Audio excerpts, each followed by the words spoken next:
Hey guys, it's Kevin here. This is another installment of Own It, Never Falking, Seen It, and this time I'm going to be reviewing a movie that I've actually wanted to see for a very long time now, and that is a comedy sequel that a lot of people didn't think we're ever going to see the light of day, and that is Anchorman 2, The Legend Continues.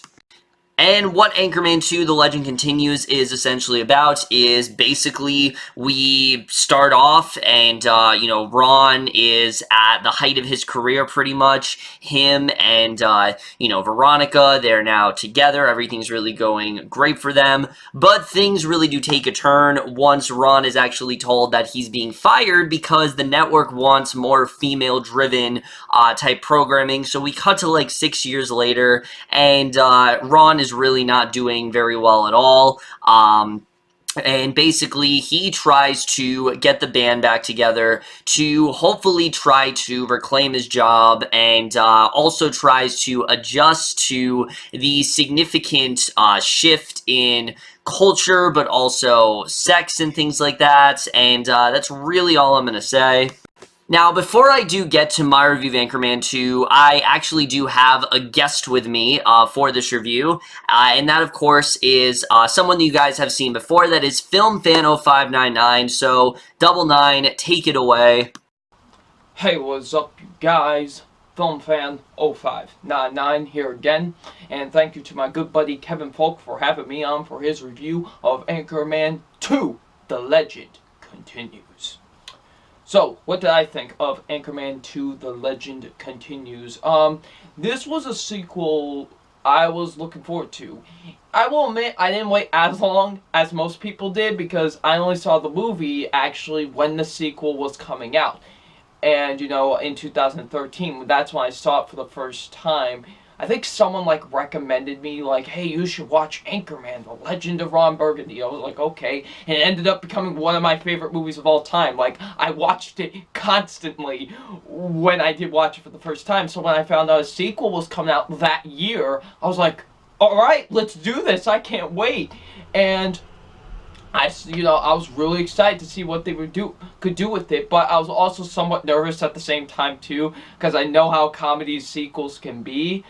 And the fact that this was 9 years after the original came out, I was like, but I'm still hoping out hope because, the trailers were really good. A lot of the marketing's been pretty solid with the movie. So I was like, alright, let's see what the sequel can do. And while I will say I don't love it nearly as much as when I first saw it, it's still a really solid movie. I do quite enjoy Anchorman 2, The Legend Continues. This is actually a really underrated sequel. I think a lot of people don't really give this movie enough credit. I think this does its job well as a comedy sequel, While I don't think it's better than the original, it's really hard to top that original, especially for me. But, the fact that this is 9 years after the original and they were still able to make a really funny movie, knowing how usually comedy sequels go, I commend them for, making such a really good sequel, in my opinion. And I quite enjoyed Anchorman 2, The Legend Continues. It is a very underrated comedy sequel. So let's get to my positives with the film. And my positives are, first being the acting. The acting is awesome. Everyone gets right back into their roles like they did in the first movie, honestly. No one misses a beat, honestly. Will Ferrell as Ron Burgundy is still awesome. This is by far my favorite character he has ever done. Ron Burgundy is just one of my favorite characters of all time. This guy he's not the brightest of people. He really is not. But you want to know something? You kind of root for him as well. He's just one of those guys. He's a suave, kind of a dumbass, but you enjoy him. He's one of those just funny presents, and he's great. I love Will Ferrell as Ron Burgundy. He, like I said, does not skip a beat. He gets right back into this role like he did in the first movie, and he's quite enjoyable here, and I really enjoyed him in this film. He was great. Steve Carell does even more. I loved him in the first movie, but I think I quite possibly loved him even more in this film. He is great as Brick Tamlin. I love him. Just the stuff that Brick has to do in this movie is amazing. And I really did think Steve Carell really upped his ante with this one, honestly. He was fantastic. David Koechner, I believe that's how you say his name, who plays Champ. He's awesome too. I loved him. Paul Rudd was great as well. I enjoyed him. He was great. Great to see him again. Christina Applegate, and many others. I think really the acting is really fantastic, honestly, in this film. They got a lot of people for this movie. And, they do such a great job, honestly. I really like the acting a lot in this film. The comedy is really good for the most part. Like, I was laughing a lot throughout this film, honestly. I really thought the humor was really good, in my opinion. I really thought the humor was actually very well done in this, There are some really, really funny moments in this film, honestly. Oh, man, especially one involving a bus. That's all I'm gonna mention. And an end fight scene, which is quite glorious. And, the comedy is really good, in my opinion. I really do like the comedy a lot in this. Like I said, it really does. The comedic timing is really good. I really did think the humor was very solid in this film and had me laughing for a good majority of the film. I love the chemistry between all the characters again. Just like in the first movie with, Ron, Brick, Champ.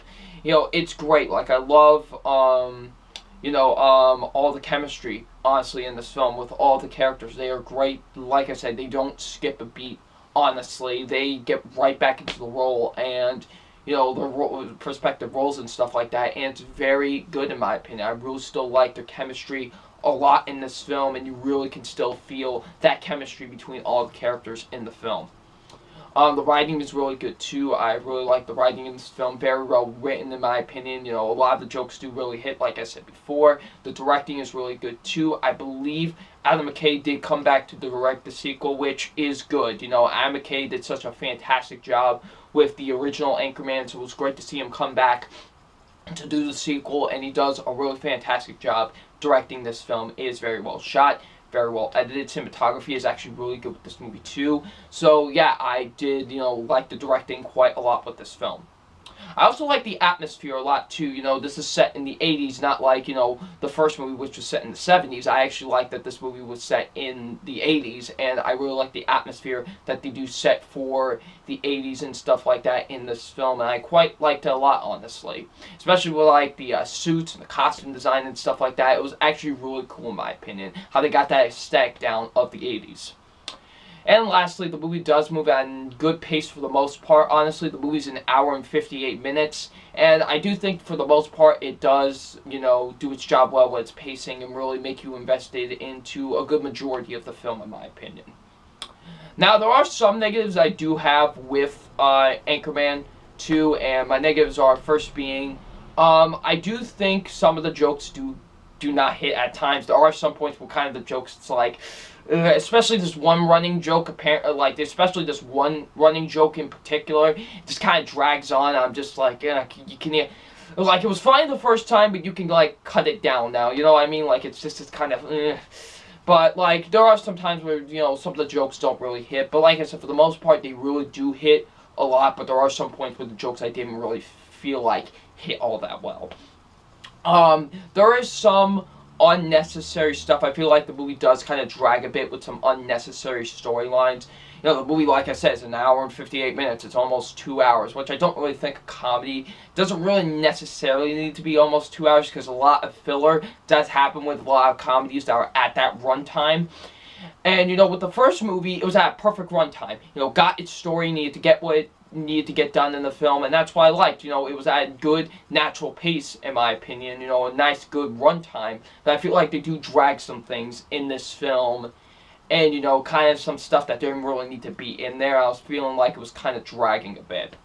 And lastly, there is one storyline that I think, like, they kind of went overboard with it. Like, I can't really spoil it because it is something major that does happen in the film.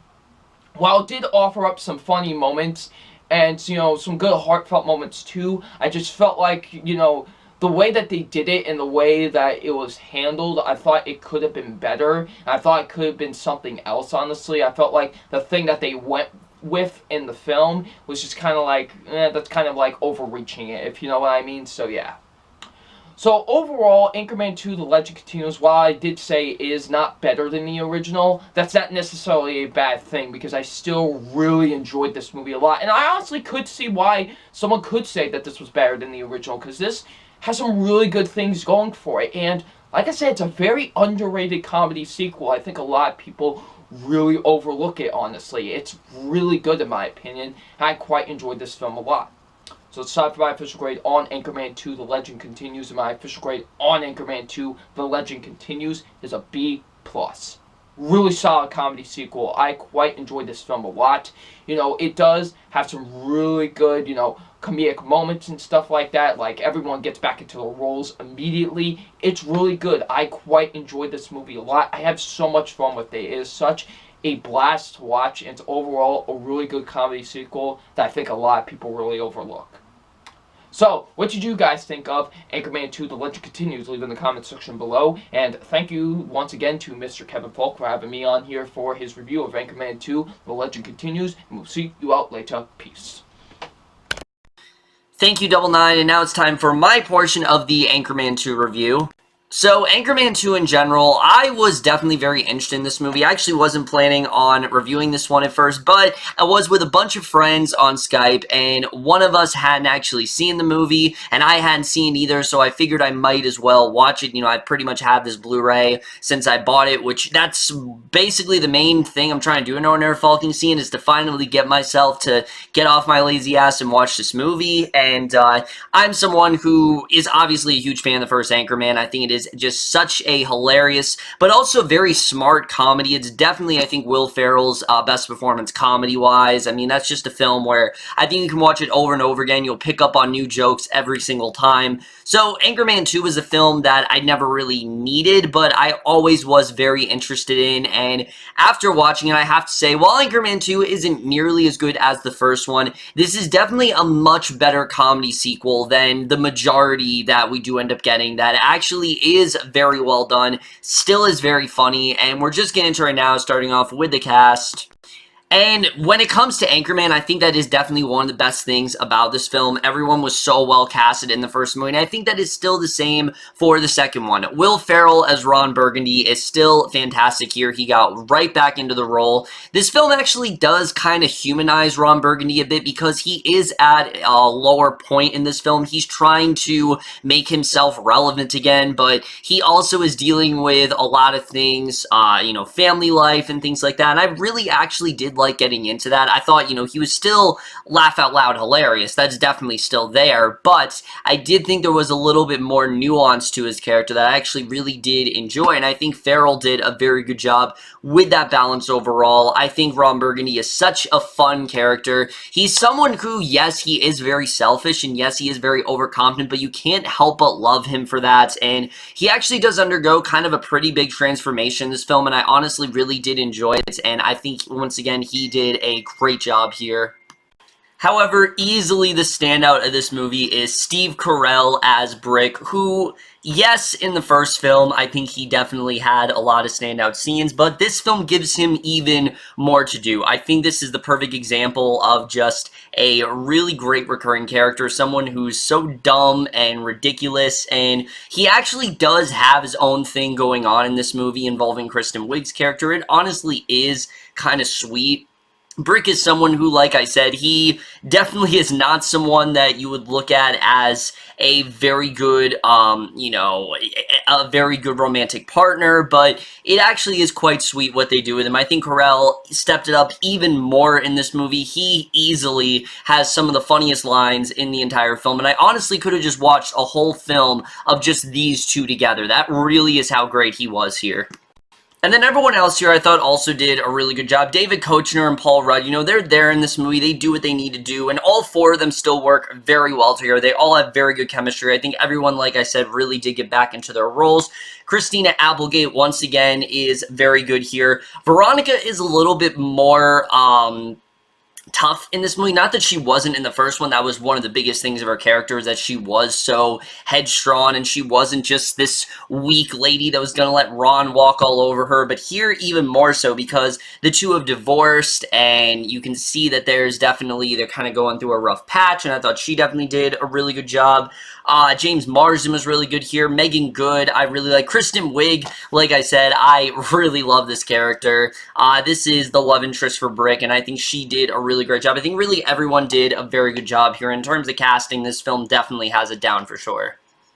Now let's get to the thing that I think is a little bit less essential when it comes to this film, and that's the directing, because I don't think you're watching Anchorman 2 necessarily for the directing, but Adam McKay's directing is still spot on. He still has the very, he still has a very comedic tone down. He really doesn't take it too seriously, but he does add a few more emotional layers to some stuff going on. I actually really did appreciate that, especially for Ron. He actually does have some, not necessarily emotional, but some heartwarming stuff overall that they do actually take seriously, and I didn't think it was that jarring. Like, this could have easily been something where it came out of left field, but I didn't really think it did. I thought it actually worked very well with what was going on in context of what was happening. I thought it worked very well, and I really enjoy what they did with that.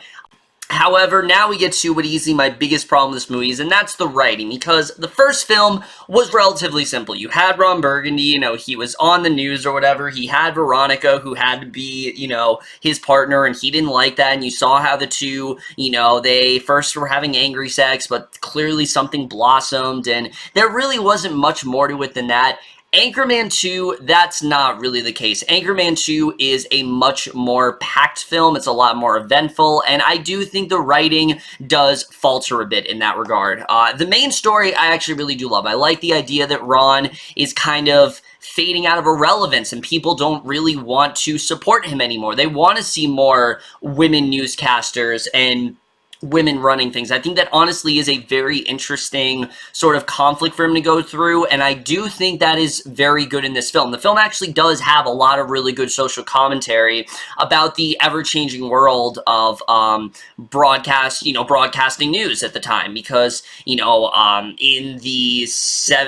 80s, when this movie was happening, that was becoming a huge thing, and I do think they handled that very well. There's also some racism stuff in here that I thought was very well addressed, and I thought that stuff was really good. The problem is, I do think this movie is a bit too overstuffed. Particularly for Ron, he just has a little bit too much going on in this movie. I already mentioned Meagan Good's character. I do think she did a good job in the movie, but to be honest with you, I didn't really see the point of her character. The first, 2 acts of the film, they kind of set up this romance between the two, and I get what they were trying to do. They were obviously, like I said, trying to show, that this is someone who isn't very well respected by Ron because he doesn't understand how she's in so much power. He can't really see from a black woman's point of view, and I did think that was a good, good idea overall. The problem is, in the end of the, when you get to the end of the film, everything there becomes largely inconsequential, and you're kind of like, why do we spend so much time with this subplot if it didn't really mean anything for the film overall? It did feel like the film was kind of stalling there, and I don't really think they needed to do that. So I do think they very well could have cut that out of the film. Also, in the third act of the film actually does get surprisingly very serious, and there's a lot of moments there where the comedy just isn't really working because it's a little bit more serious. There's a little bit more tragic stuff going on, and the humor and when you put it in conjunction with the situation, it just really doesn't fit, and it really is the only time that happened. But during this sequence, I really did not find myself laughing a lot. I found a lot of the jokes to be very forced, and it seemed like the movie was trying to get into more serious territory, and they just didn't. There are some very good moments that go on within that portion of the film, and I think it is definitely very well done. But in the end, similar to the stuff with Meagan Good's character, I found this to be largely inconsequential. I don't really know why it was in there. I will say, though, I do think probably the best storyline in this film is actually what's going on with Brick. I think his stuff was absolutely hilarious with Kristen Wiig. I really loved their romance throughout the film. Even though it is a bit underused, I do think it is very well written. I definitely really did enjoy it. Also, Paul Rudd and David Koechner, while they are in the film, they're kind of just here. They don't really have much of anything to do substance-wise, and obviously they need to be here, but I do think the film is actually a bit rushed in the first half. You know, we're told very early on that the four of them have split up, and we briefly get a glimpse as to what all of them have been up to, but we don't really get much more into that. It's like they do something and that's not really talked about again, and I do think they definitely could have dived a little bit deeper into what they were doing. I think it honestly would have been really funny, and I do wish the film had spent more time there, because the first like 20 or so minutes, I'm not gonna lie to you, I thought was honestly really rushed, and I think they could have spent more time on things. Also, a lot of the new characters in this movie don't really do much of anything besides like Kristen Wiig's character. James Marsden I found to be very one-note. He didn't really do much of anything for me, except for something he does in the third act. I did not really find that much enjoyment in him. But the way the movie does wrap up is fantastic. I thought the culmination of everything was great. I really love the climax. I thought it was very well executed overall. Also, the cinematography here is still really great. You really feel like you're in that 80s setting, and especially a certain scene towards the end. Let's just say there is another fight scene in this movie, and they definitely step it up. They really do. Honestly, I do think this fight scene is one of the only things in the movie that does actually rival the first one. I love everything about this final fight scene, and it is pretty hilarious, and it's so good you just have to watch it. I'm sure you all probably have, because I've seen that video recommended to me so many times on YouTube, so you probably have seen it. But if you watch this movie for one thing, just watch it for that fight scene. Trust me, there are so many cameos in there, so many people that can't believe they actually got, and I think it is incredible the way they were able to do that. The score is still really good. I really love the music in the film, and like I said, the editing. The movie is a bit too long. It definitely does drag in some sections, but it is still very entertaining through. Like I said, the comedy is very consistent. You guys may be thinking you're picking on this a lot, but at the end of the day, these things that did bother me, they didn't bother me as much because the comedy was so great. The movie is very entertaining. I do very much enjoy these characters, so while it is a problem story-wise, it wasn't a problem really enjoyment-wise, just because, like I said, I did feel the film was just as funny as the first one. Anchorman 2 is still a very solid sequel overall. I think it honestly is what most comedy sequels should try to aim to be, and it's rare that a comedy sequel that takes this long is still at least solid, and I think that alone is pretty commendable, the fact that they were actually able to pull this off after so many years. I am going to give Anchorman 2, The Legend Continues, overall a B. Also, real quick, guys, I forgot to say this, but if you guys remember last year, my good friend Adam Haskell made a little movie called The Batman Cookie 4, Another Day as Sun. I endlessly promoted this movie. I tried to get as much recognition to it as I possibly could. I really wanted to put the word out there, and he's doing another one this year. This is actually the conclusion of this little franchise he's been doing. It's called Number 2 Part 2, and he is incredibly proud of it. He has basically been in complete secrecy with this movie. He hasn't really told us much of anything, but I am definitely encouraging that you guys check this out. I think he really does have something great on his hands, and you're definitely going to hear me talking more about this movie as the month goes on. It will actually be coming out June 7th. Very excited to see how the final product does turn out, but definitely check that out, guys. Like I said, Adam has been working extremely hard on this, and I think it definitely would be a treat to him if you guys do go out and, you know, check it out once it does come on, because I think it really is going to be something great. But overall, guys, my review of Anchorman The Legend continues. Let me know what you guys thought of this movie overall. Love your thoughts on it. Like I said, I do actually have another OINFSI Falking scene it planned later this week. I'm not going to do the thing where I randomly pick a movie, because I actually already did that. I don't know if it's going to come this week. If not this week, definitely next week, guys. But once again, thank you to FilmFan0599. Check out his channel if you haven't already, guys. He has a really great channel over there. Not too big, but he definitely is growing by the minute, and I think you definitely should check him out. But that's in my review. Hope you enjoyed. See you guys in my next video, and we'll see you guys for that. Okay, bye.